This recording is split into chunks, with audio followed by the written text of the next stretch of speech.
Hi everyone, welcome back to Channeling Luxury. This is what I picked up in Paris in spring 2024, so I'm going to show you a few things that are different from the US and what I ended up deciding to purchase. So first piece is, this is in the States, and I'm going to show you a video. It's up in the cards where I tried to try these on, but my sales associate there is, she's awesome and she wanted to help.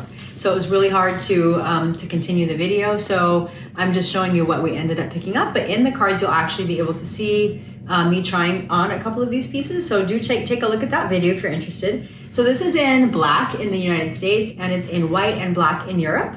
So the fit is awesome. This is a 38, very stretchy, super comfortable, very lightweight. And the way it falls off the arm is really nice. So take a look at my spring 2024 video. I think it's video 5. That's also going to be in the cards where I try it in black. And then take a look at my Paris video where I try it in white. And so here's this piece that I picked up. This sweater I was not able to get in this color in the United States. I did ask my fashion advisor for it, and she told me that it was only available in Europe. So I did ask my FA in Paris to hang on to this for me. And so here it is. It's white, and the pink detail, it's not light pink. I know it might look like that at first glance, but it's actually kind of a bright, almost neon pink in between. But the detail is so subtle that it kind of looks light pink. So here's this piece. I think the buttons are pretty awesome. They are silver with white enamel, which just adds a little bit of interest. It does run big. This is a 36 and it's still loose. So definitely I would recommend sizing down, which is what I did, to maintain the looseness of the fabric.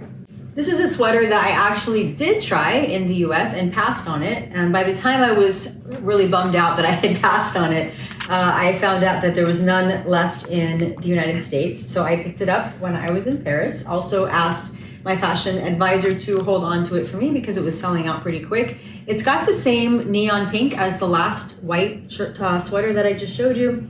And in this light, I can't tell that it's dark blue instead of black, but it is dark blue. So dark blue, white, and pink. It looks a little bit preppy, almost like the Cruise collection that had a lot of preppy pieces.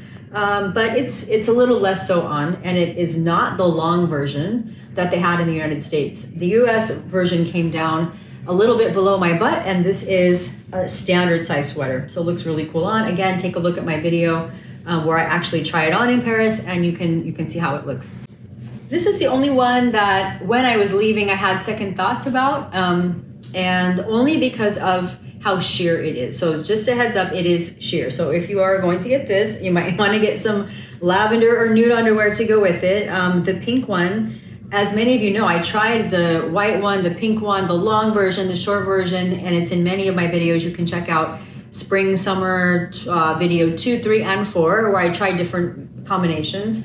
I almost kept the pink, but extremely nude. I tried the pink in the long, extremely nude. So this is also, however, because it's lavender and not as sheer, as light of a color, it's a little less see-through, but it is still on the see-through side. So just a heads up about that.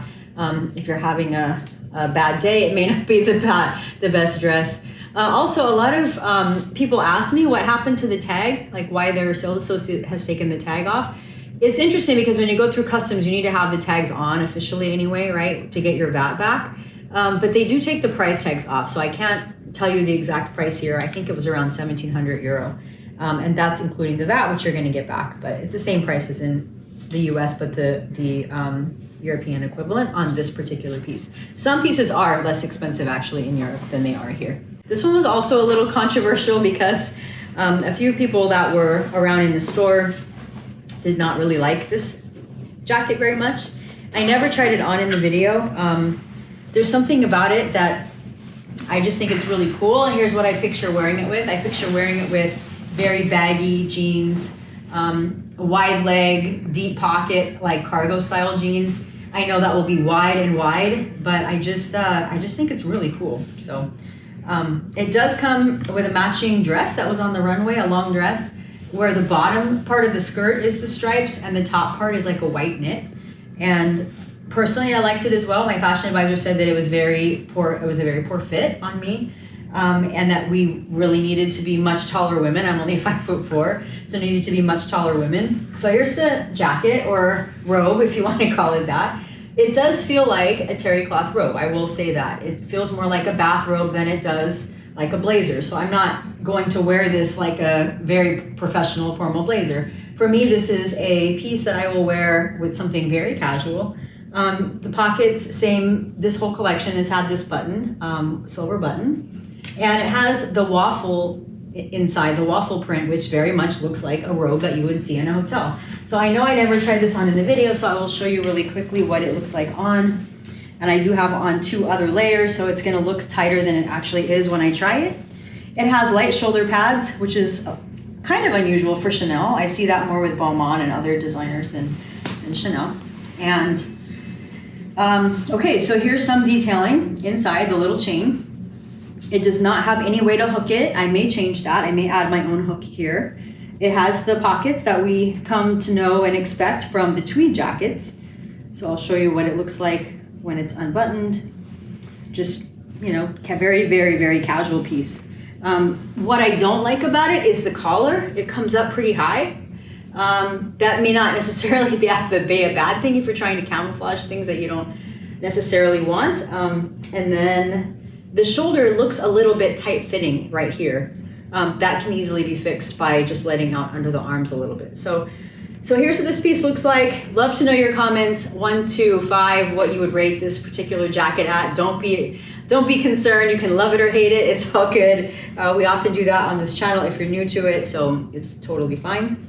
It is kind of straight fitting, particularly in the back. So that is this little guy. I'll just leave it on while I show you the 2 bags that I picked up. One of them is for a gift, and one of them I will keep myself. So neither of these are unique to Europe. There were bags that were, but these are not part of that collection. But I'll just show you what they are anyway. So I'm going to create a little reel about this. They finally fixed it. So the first one I've been on the fence about the yellow and white for a while in the States. It's just, it costs less here. So if you're on the fence, buy it here and get a better price. What they fixed, and I'm not going to undo it right now, but what they fixed is they added the clasp, the magnetic clasp. As those of you who've been following this whole, deal on YouTube and Instagram and so on know that Chanel was not listening about having too much crap inside, meaning all of the straps you couldn't detach, and not having a magnetic closure. So they did fix that on this version. This is the yellow and white, obviously, with the white enamel, and you can pick up, whether it's bonded leather, by the way, that's a whole other story. I don't know the final conclusion or answer to that. I have been hearing both directions.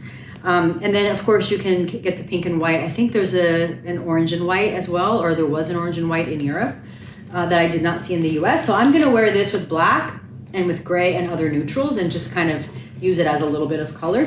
So that's one, and then I will show you the one that I picked up for a gift. And this one is also available in the US, or it was. It's not from the current collection, it's from the prior collection. The current collection, the difference is that the top handle has pearls and the top handle on this one does not. And the person that I'm giving this to is not going to want pearls. She will say that that is too old lady. So that is not an option. So this is the one that I picked up. It's not quite mint green, but a bit. And the top handle has like green rhinestones within the gold. So the top handle's here. This is the strap. It is a wallet on chain. So for those of you that are not fans of the wallet on chain, I know many of you are not. I'm actually not myself. It's the typical walk that we see. And the zipper in the front, and then the little compartment on the back that does not hold the phone. The inside will, of course, but the outside does not. So that's what I picked up in Paris. Would love to know what you love, what you hate, anything that you think I missed. And until next time, take care.